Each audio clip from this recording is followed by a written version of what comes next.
Hi, everybody. Welcome back to the start of a new segment, being the things that I wish I knew when starting out on my spiritual journey.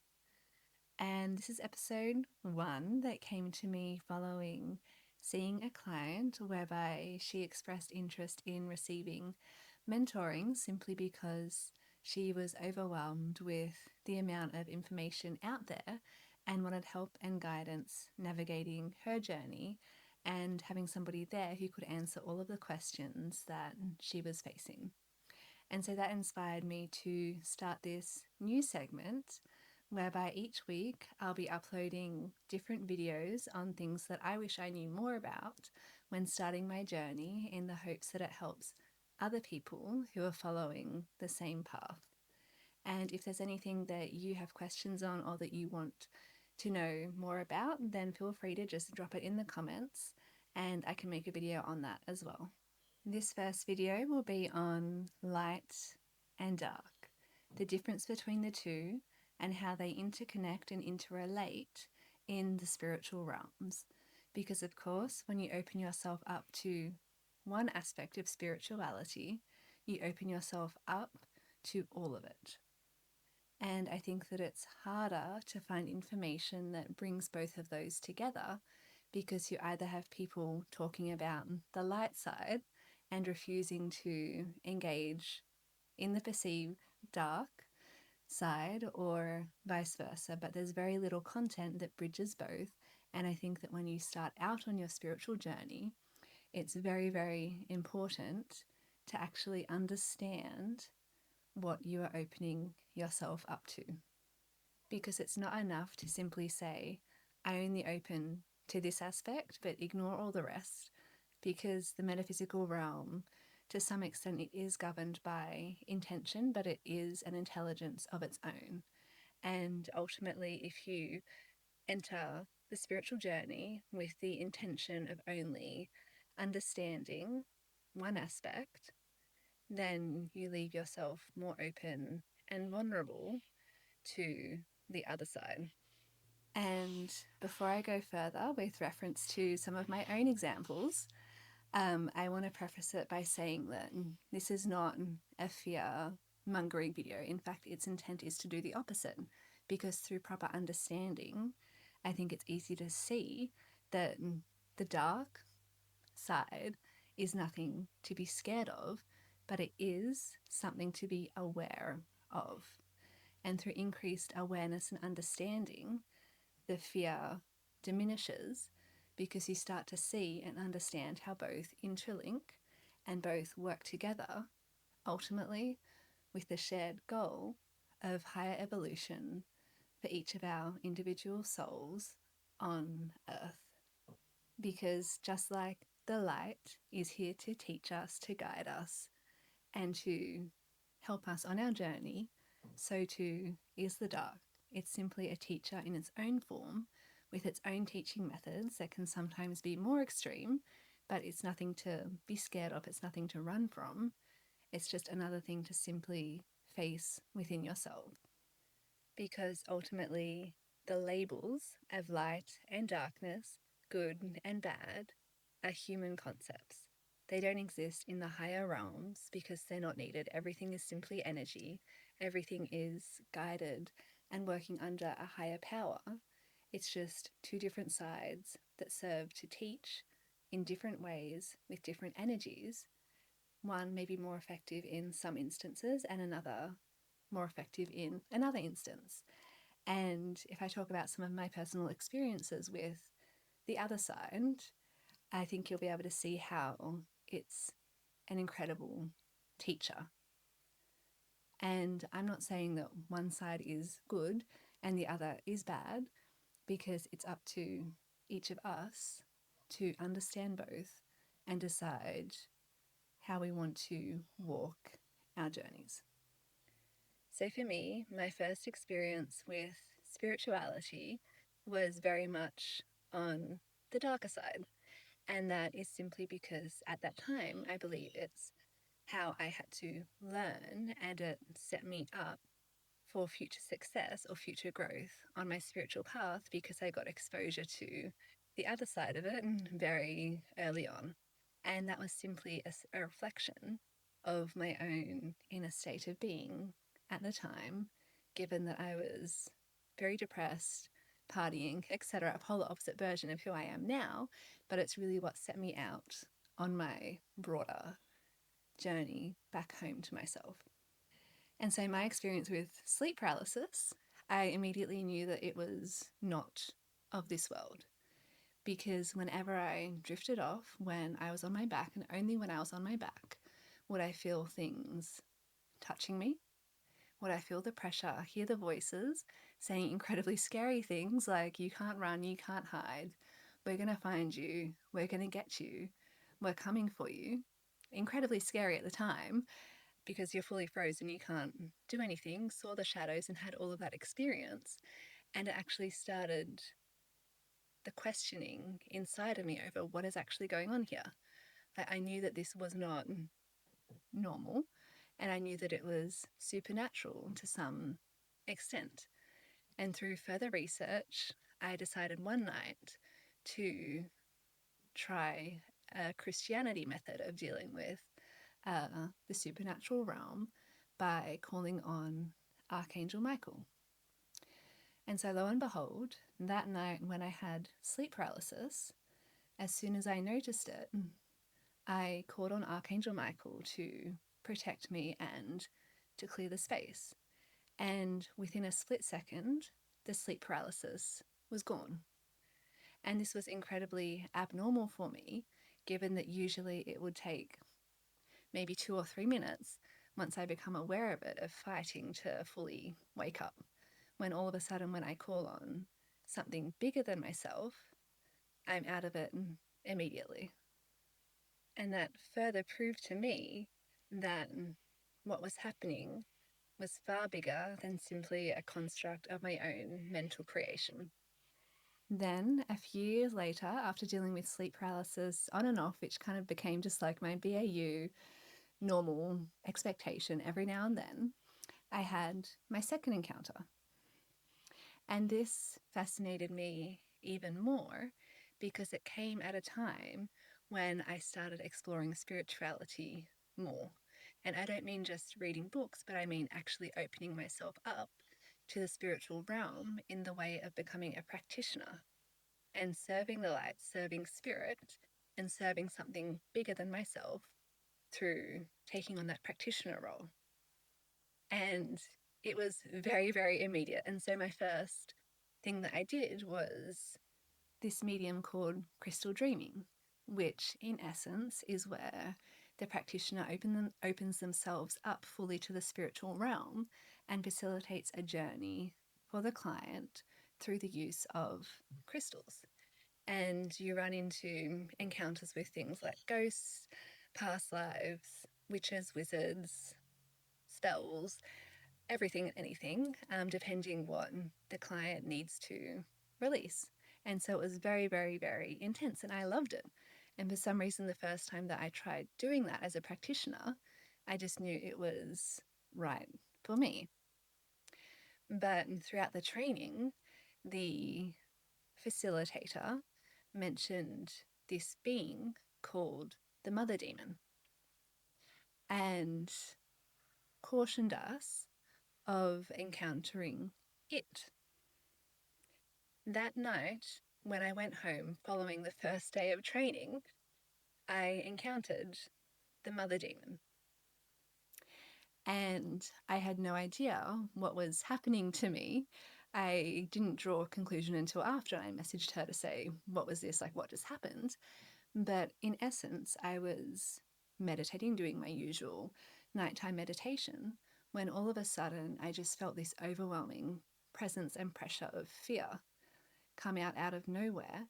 And it was just trying to push down on me, kind of like just this brick wall, this intense weight. And it was so heavy, like so heavy. And all of a sudden, it wasn't enough for me to simply shield myself with love and light, which is what I usually did, because it kept pushing beyond that.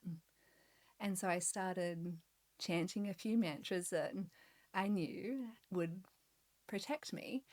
And eventually, after a few minutes of this intense face off, did it just dissolve? And when I messaged the facilitator, lo and behold, that yes, that was the first encounter with the mother demon.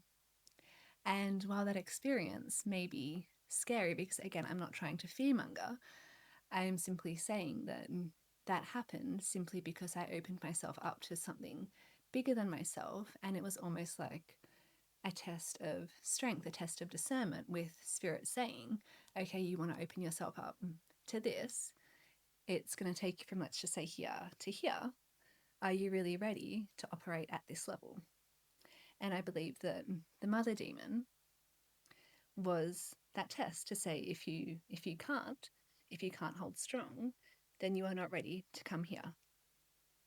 And until you're ready to stay strong, you just have to stay here.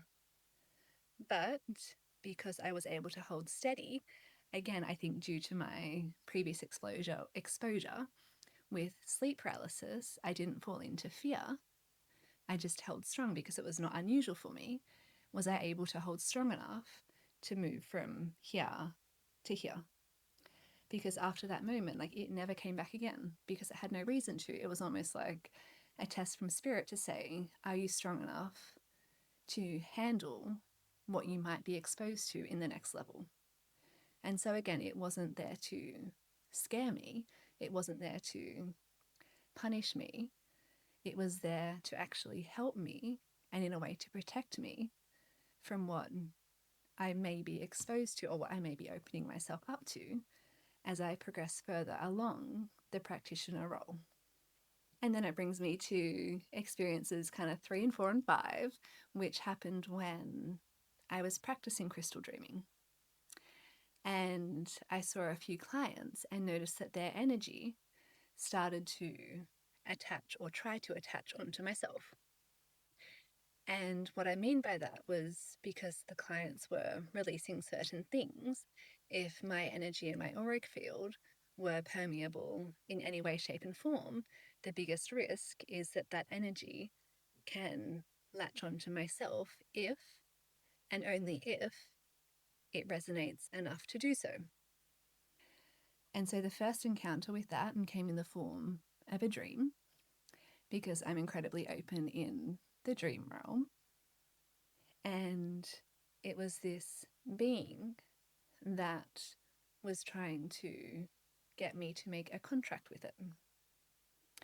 And immediately, as soon as I clicked that something was off, my awareness in the dream came online, and I knew what was happening, was able to say no, and was able to move beyond that. But again, it wasn't something that was scary that was happening to me. It was happening for me to test, is this a path that you want to go down, or are you sovereign enough to stand on your own? And so it was almost like a fork in the road on my own spiritual journey, and I picked the latter. And so I said, no, I don't want that. I'm fine on my own. Despite the pushing and shoving, it was just, no, I'm strong enough. I want my own path. I know what I stand for. And so I'm going to follow that. And that was it. The second and third ones came in the form of practicing again, where I would notice after seeing a client, that particular energy would hang around. And so these ones came in the form of thoughts. And so again, it's not something to fearmonger.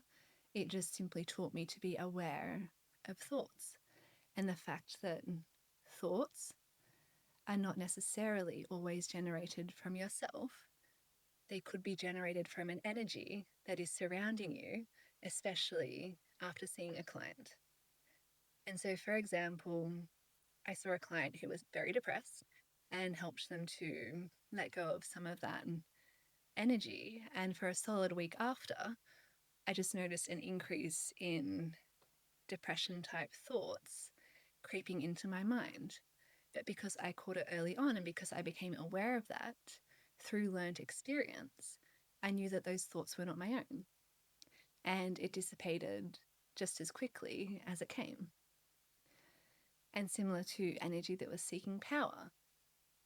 After seeing a client who released some of that energy, I would notice thoughts such as, we could be so powerful together. If we work together, we can get so much power. Just imagine how much power we can get if we do this. And again, I could recognize that those thoughts, or the energy behind those thoughts, was not my own. And so again, it's not to say that your thoughts are not your own and to scare you, but it is to say, just be aware of the energy behind those thoughts to recognize if it is you or if it is not you. And that was an incredibly valuable lesson for me that served me later on my path as well. And so again, exposure to those things did not happen to scare me. It did not happen to pull me off the path. Instead, it showed me and taught me how to stay strong enough within myself and to become aware of the energy behind those thoughts, to notice if it's my normal caliber of thought, if it's something different, and why, and just to recognize that. And then once I started Reiki and started being trained in Reiki and practicing Reiki, so again, opening myself up to something new, again, I noticed a new layer of exposure came online. And again, it was in the form of dreams, because that's simply the medium where I am most open and I receive a lot of my messages, insights, guidance, etc. And every dream for about a week, and especially after I saw a client or after I practiced, involved some sort of intrusion. And it was not a nightmare in the sense of traditional fear, rather, it was in the form of beings, witches and wizards in particular, coming to trap me and threatening to me if I continue to practice. And again, I don't believe that was there to scare me, but to test my ability to stand tall in what I had just opened myself up to. And through enough repeated exposure, eventually that energy dissipated and it has not returned. But again, it taught me something very important about what I was actually opening myself up to and my own ability to stand tall and sovereign in what I do.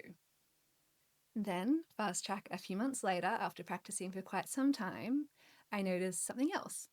And this time it was in the form of meditation again. And I have a repeat word that I use. And the word is akin to surrender, because I'm essentially surrendering to something greater than myself. And at certain times, I noticed that that word changed from surrender to suppress. And when I caught it, I could not, in the moment, remember what the original word was. And only after that happened a few times did I clock again that something supernatural was happening and taking away my ability to chant the word that helped me get into a deeper state, and instead replace it with something that is arguably more detrimental and suppressing something inside myself. And so, again, once I became aware of that, I was able to learn and become stronger on my spiritual path and learnt how to deal with that. And that was really teaching me that the word itself is not important. What's important is my own inner state, and that I don't need necessarily tools like mantras and phrases to reach that deeper state. Because if I rely on anything external to myself, including words, then it leaves it open to permeability. And then more recently, it became more targeted. And so, again, in my meditation states, because I can reach quite deep simply through practice, I noticed targeted attempts on specific areas. And so, one of my biggest weaknesses, for example, growing up, or my biggest wounds, was my voice. And there's a saying that says that your biggest wound ends up being your greatest gift. And so, when I was at the stage when I was starting to think about using my voice to express my journey through YouTube, social media, etc., very strange things happened. And just giving one example, I received a dream, and the dream was basically a warning that an attempt to silence my voice may be made. 2 days later, during meditation, sure enough, I felt something go for my throat chakra, something trying to close in and almost add fear to that area. And it did feel like strangulation, because not in the sense of physical strangulation, but energetic silencing, trying to instill fear within myself of, okay, I don't want to use my voice, I'm scared. But because I had received that dream a few nights prior, it didn't take me off guard, and I knew what it was, and I was able to stand tall and strong and not let it scare me off my path, and instead gave me more motivation to knowing that if I'm going to step up and share my voice, but yet be targeted metaphysically for doing so, then it means that I'm doing something right. And so instead of being fearful, again, I knew that I was strong enough to stay still within myself, and it eventually dissipated and again hasn't come back since. And so I guess throughout all of these examples, what I'm trying to show is that when you open yourself up to one thing on the metaphysical path or on your spiritual journey, you cannot control what else you open yourself up to. And that's one of the things that I wish that I recognized at the start, because I learned through experience. And having the knowledge that I have now, it's something that I would give, if I could, to my younger self, so that she was more well versed in the things that she might encounter. And this is not to say that everybody experiences these trials and tribulations in exactly the same way. It's more for me to share some of my experiences, just to raise awareness over what you may be opening yourself up to. And again, it's not fear, it's just simple fact. Because if I hadn't had that experience with sleep paralysis at the start, and had I been naive to some of the things that were happening, then I could have been taken off the journey that was my own, and instead been following a journey that was influenced by things that I did not want to be influenced by. And I do believe all of these things happen for our greater good, because I do believe that the metaphysical realm is kind of like a stepping ladder, in the sense that when you first start, you may not be exposed to everything and anything, because there is some level of protection around you. But as you go up, I do believe, not go up, but as you practice and learn more and embody more of your spiritual self, you do go up like a step ladder. And I do believe that each of those encounters, for myself anyway, was a protective mechanism from something bigger than myself, to say, until you prove to us that you are strong enough to stay stable within yourself, you cannot reach the next layer. And that's all it is.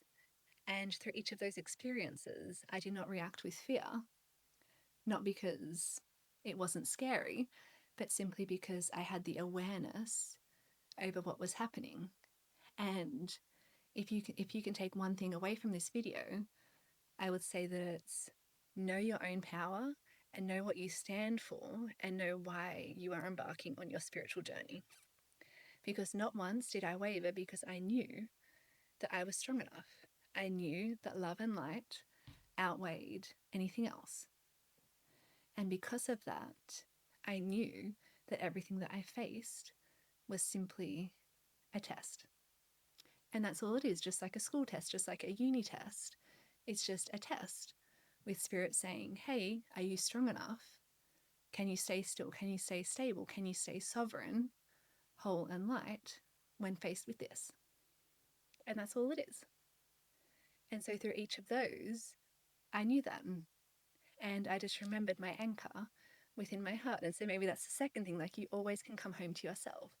Like learn how to cultivate a feeling of love, light, and strength in your own heart chakra.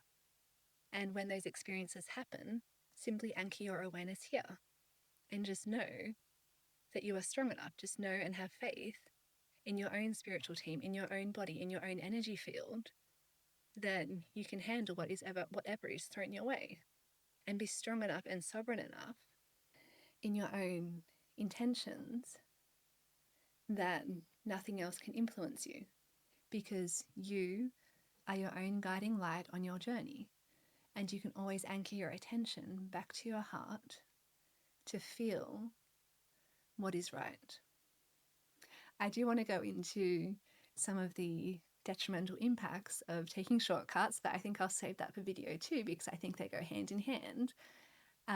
But yeah, just for this video, just know that nothing is happening to scare you. Everything is happening for you. Always anchor your attention back to your heart. Know what you stand for. Have faith in yourself. Have faith in your intention, and know that your energy follows your intention. And that's all there is to it.